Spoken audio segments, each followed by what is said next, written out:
Are Greek gods just biblical characters? And how many messiahs do Christians have? Plus, the importance of hospitality. Hi everyone, I'm Rabbi Yossi Madvig, and welcome to Jews Did It First. You are my life, my length of days. You are the rhythm in my veins. My heart pulses to your name. I rise from sleep and speak. Okay, I've got an exciting show for you today, but first I want to ask a small favor. Please subscribe and leave a review. It's Google Play, iTunes, whatever. Also, if you'd like to donate to help contribute to the podcast, please go to jewishoswego.org/Jews Did It First. Just click on the Make a Donation button in the upper right-hand corner. And now, Jews Did It First. Have you ever noticed similar stories or customs among a group of people that developed in nearby regions? I'm sure you have. For instance, the Aztecs and the Mayans have a lot of similarities, and there's a lot of cultural and linguistic sharing. The Greek and Roman pantheon are extremely similar. Well, in the Middle East, the Greeks sprang up shortly after the Jews had conquered and settled the land of Israel. One of the Greek gods in particular caught my attention one day, and that's the story of Hercules. Hercules is the Roman name for him, and for the purposes of this program, I'll just identify them as the same, even though the Greek story did come first. But listen, I'm not a historian, I'm not Greek, I'm not Roman, I'm just a rabbi. So the basic story is that Zeus, the head god, had a child with a human woman, and they named him Hercules, or Hercules. And because of his demigod status, he was imbued with an extraordinary amount of superhuman strength. He's said to have protected people from oppressors. He fought armies, killed a lion and other beasts, and out of jealousy, his wife, Deianira, poisoned him, causing him to lose his powers, and ultimately led to him choosing a voluntary death. Now, I'll give you a few seconds to see if you can figure out where I'm going with this.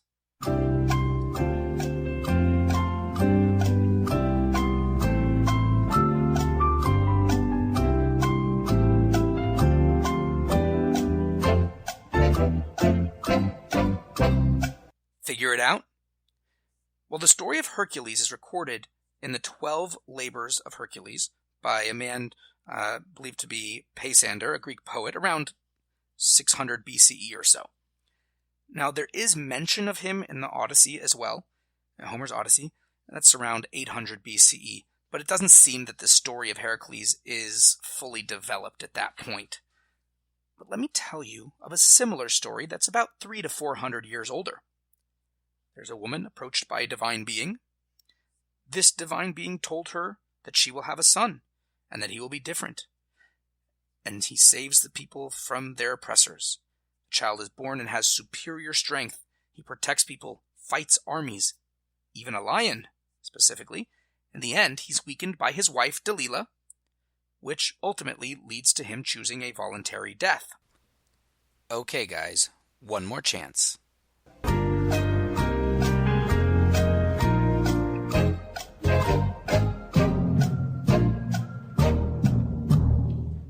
Figure it out yet? I'm speaking, of course, about Samson, Shimshon in Hebrew. As recorded in Judges 13 through 16, Samson leads the Jews for a period of about 20 years. Now, clearly there are some big differences between the two stories, and I can't prove that the Greeks plagiarized part of the biblical narrative. And of course, I would contend, obviously, that the biblical story is true and the Greek stories are false. But the similarities are uncanny. Both were born with divine intervention. Of course, by Samson, God didn't actually impregnate the mother. That's just a little too pagan, you know. Both had superhuman strength. Both slayed a lion, and both fought glorious battles with this superhuman strength, of course. Both of their downfalls were caused by their wives. Samson's wife cut his hair, which invalidated his Nazirite status, causing him to lose his strength. Hercules' wife gave him a poisoned shirt, which weakened him. Even the names of their wives are kind of similar. Samson's wife, her name was Delilah, and Hercules married Deianira. And finally, both chose to die voluntarily. Samson pushed the main pillars of a Philistine temple that he was in when he was captured, causing the building to collapse on not just his enemies, but as well as himself. Hercules just, laid down to die. Now, like I said, there are major differences, but when it comes to much of the baseline story of Hercules, Jews did it first.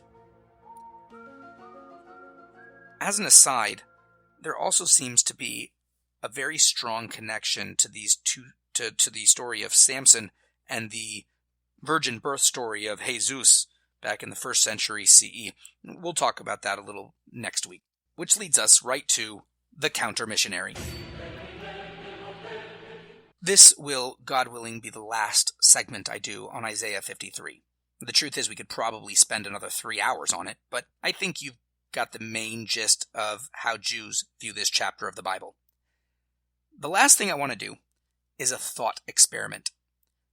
Let's grant the missionary premise that it's not just a passage about the nation of Israel during the Messianic era, but that it's actually speaking of an individual person, the Messiah himself. If that's the case, could it at all be referring to Jesus? I would contend no. The most damning verse for this theory is verse 10. So there's a few phrases in verse 10 that make it impossible to be talking about him. First off, it says, if his soul makes restitution. Well, what do you mean, if? If Jesus is who they claim he is, then shouldn't it at least say when? I mean, is there a doubt that he'll get on the right side with God? And also, the Hebrew phrase of restitution for the soul, asham nafsho, indicates a restitution for sin. Asham means guilt or sin, not guilt like you feel bad, but guilt like you're guilty. Now, wasn't he supposed to be sinless, according to Christians? Now, the verse says that if he does this, that he will see seed and prolong his days. So problem number one in this part is the seeing of seed.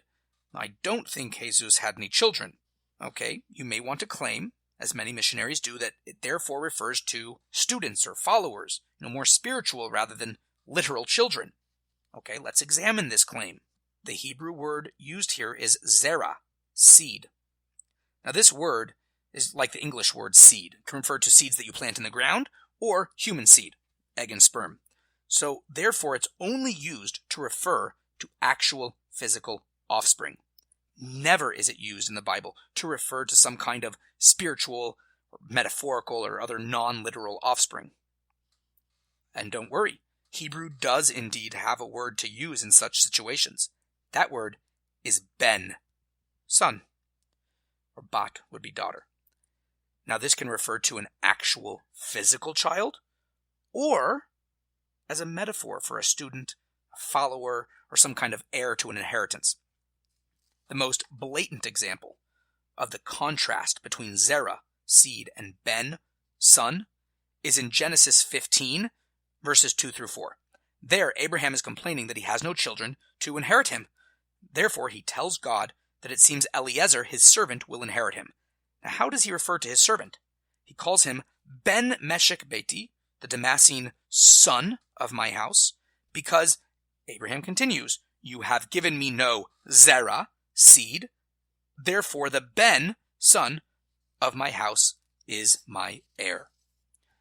God goes on to tell him that he will indeed give him seed, namely Isaac, etc., etc., etc. You know the rest of the story. If you don't, go read it. It's good stuff. Now, the second problem is this prolonging of days. Now, the last time I checked, Jesus was supposedly pretty young when he died. And again, you could argue, as missionaries tend to do, that it means figuratively, not literally. It's referring to resurrection or everlasting life or something like that. It doesn't mean a lengthening of, days like a mortal life. Again, language does not seem to support this claim. There is a way to speak about everlasting life. The Bible uses the phrase lechaye olam, which literally means, long life, everlasting life. It's sort of a idiom. Olam means world, or a long time, could be used to mean it forever. And we see this in Daniel 12:2, for example. But ya'arich yamim, a lengthening of days, which is the phrase used here, is only used in the Bible to refer to a mortal life that will be prolonged, but eventually come to an end, a regular person's life being extended.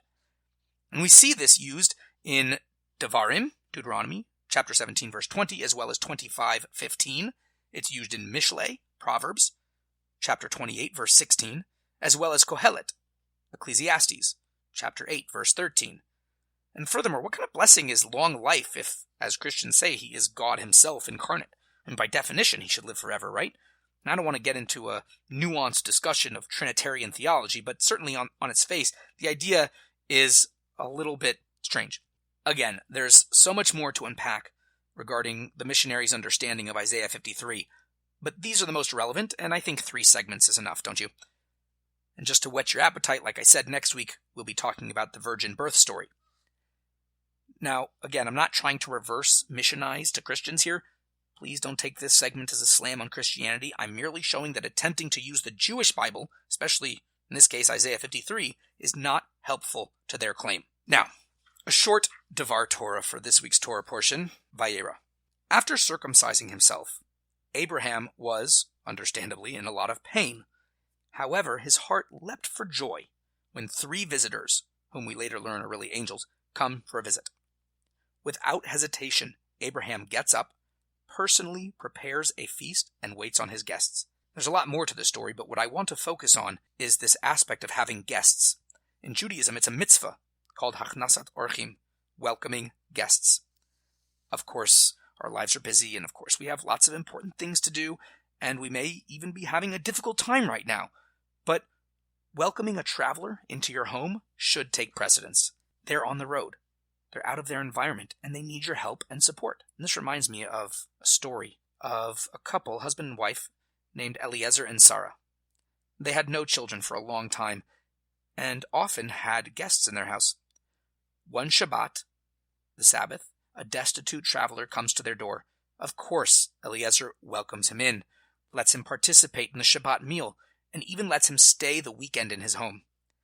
The other guests were appalled, since it was clear this man violated the Sabbath to get here so late, and according to some versions of the story, the visitor was very rude to his hosts. But Eliezer and Sarah attended to his needs nevertheless. When seeing his guest off on Sunday, the man revealed to Eliezer that he was really Eliyahu Hanavi, Elijah the prophet, sent to test him, and he passed with flying colors. Therefore, he told him that he and his wife would have a very special and holy son after all of these years. And indeed, about 1 year later, little Yisrael was born to the selfless couple. Now he grew up to be none other than Rabbi Yisrael Baal Shem Tov, the founder of the Hasidic movement in the late 17th, early 18th centuries, popularizing the mystical approach to the Jewish faith and lifting the spirits of the masses after some of the worst pogroms and violence the Jews saw, on par with the Holocaust. I mention this because I'm going to New York City with several college students this weekend for the International Jewish Student Shabbaton, and I am extremely grateful to the families in New York City that are hosting the students and me. The students don't observe Judaism as strictly as these families, and they're sometimes a little rough around the edges, just like the guest in our story, but the loving Hasidic families of New York, inspired by the vision of the Baal Shem Tov and his successors, especially the Lubavitcher Rebbe, Rabbi Menachem Mendel Schneerson, welcome them with open arms, and I am sure they'll receive many blessings from God for their hospitality. Well, that's it for this week.